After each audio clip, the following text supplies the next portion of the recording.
1. 인물에 대한 평가. 이노우에 가오루는 일본을 대표하는 은행가이다. 제1은행 은행장과 제일권업은행 초대 회장을 역임하며 일본 금융계의 대규모 재편을 주도한 인물이다. 특히 1971년 제1은행과 일본권업은행의 합병을 성사시켜 당시 일본 최대 규모의 은행인 제일권업은행을 출범시켰으며 이는 일본 금융사에 새로운 전기를 마련한 역사적인 사건으로 평가된다. 그는 1906년 5월 13일 치바현 아비코시의 대지주 집안에서 태어났다. 가이세이 중학교와 제일고등학교를 거쳐 1929년 도쿄제국대학 경제학부를 졸업한 뒤 같은 해 제1은행에 입행하였다.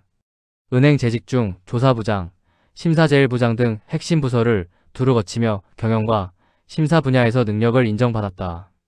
1954년 이사에 선임된 이후 상무, 전무 부은행장을 역임하였고 1962년 제1은행 은행장에 취임하였다. 1966년 회장에서 물러났으나 당시 추진되던 제1은행과 미쓰비시은행의 합병에 대해 고문 사카이 교노스케와 함께 반대 입장을 견지하며 합병 추진파였던 은행장인 하세가와 주자부로와 대립하였다. 결국 합병은 무산되었고 그 책임을 지고 하세가와가 사임하면서 1969년 다시 은행장에 복귀하였다. 그는 금융기관의 재편 자체에는 적극 찬성하였으나 재벌계 은행과의 합병에는 부정적이었다. 비재벌계 은행이라면 합병에도 좋다는 소신 아래 일본권업은행과의 합병을 추진하였다. 제1은행 상무 출신이자 시부사와 창고사장인 야소시마 치카요시를 중재자로 삼아 권업은행 은행장 요코타 이쿠와 약 1년간 협상을 벌인 끝에 1971년 제일권업은행을 출범시키는 데 성공하였다. 그는 초대 회장에 취임하여 은행의 안정적인 정착과 경영 기반 확립을 이끌었으며 1976년부터는 요코타와 함께 명예회장을 맡았다. 또한 금융제도조사회 위원으로 활동하며 일본 금융제도의 발전에도 기여하였다. 그가 이끈 제일권업은행은 당시 일본 최대 규모의 은행 가운데 하나로 성장하였다. 제일권업은행은 1971년 출범 당시 일본 최대 규모의 은행으로 평가되었으며 이후 세계적인 대형 상업은행으로 성장하였다. 이러한 성과는 이노우에 가오루가 일본 금융산업의 현대화와 대형화를 이끈 대표적인 금융 경영자였음을 보여준다. 2. 명조 분석.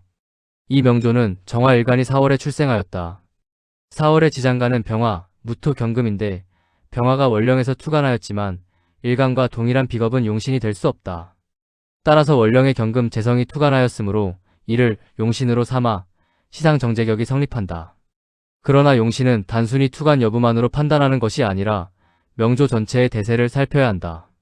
이 명조는 병정화가 천간에 투출하고 지지에 사화와 오화가 중첩되어 화기가 극히 왕성함으로 비겁이 세력을 장악한 형국이다. 따라서 정제격으로 볼 수도 있지만 걸록과 양인의 기세가 강하여 록겁격으로도 논할 수 있다. 본래 일간과 같은 비겁은 용신으로 삼지 않지만 비겁이 원령을 얻어 당세를 이루면 걸록격이나 록겁격이 성립하기 때문이다. 그러므로 이 명조는 록검용살과 록검용제를 함께 갖춘 경격이다. 다만 칠사를 상신으로 삼는 록겁격은 반드시 제복이 이루어져야 성격한다. 따라서 식상이 칠사를 제어하는 식신제살이 이루어지는 식상운이 희신이 된다. 또한 록검용제에서도 왕성한 비겁이 재성을 탈취하는 것을 식상이 중재하여 재성이 온전히 쓰일 수 있어야 하므로 역시 식상운이 희신이 되어야 비로소 성격할 수 있다. 그래서 이 명조는 무술운과 기토운의 식상의 기운이 크게 작용하여 현저한 발전을 이루었다. 49세에 제1은행 이사에 선임되었고 57세에는 제1은행 은행장에 취임하였다. 이어 61세에는 제1은행 회장에 취임하였으며 63세에는 남수포장을 수훈하였다. 이러한 성취는 모두 식상운에서 록검용살과 록검용제가 함께 성격하여 크게 발복한 결과라 할 수 있다.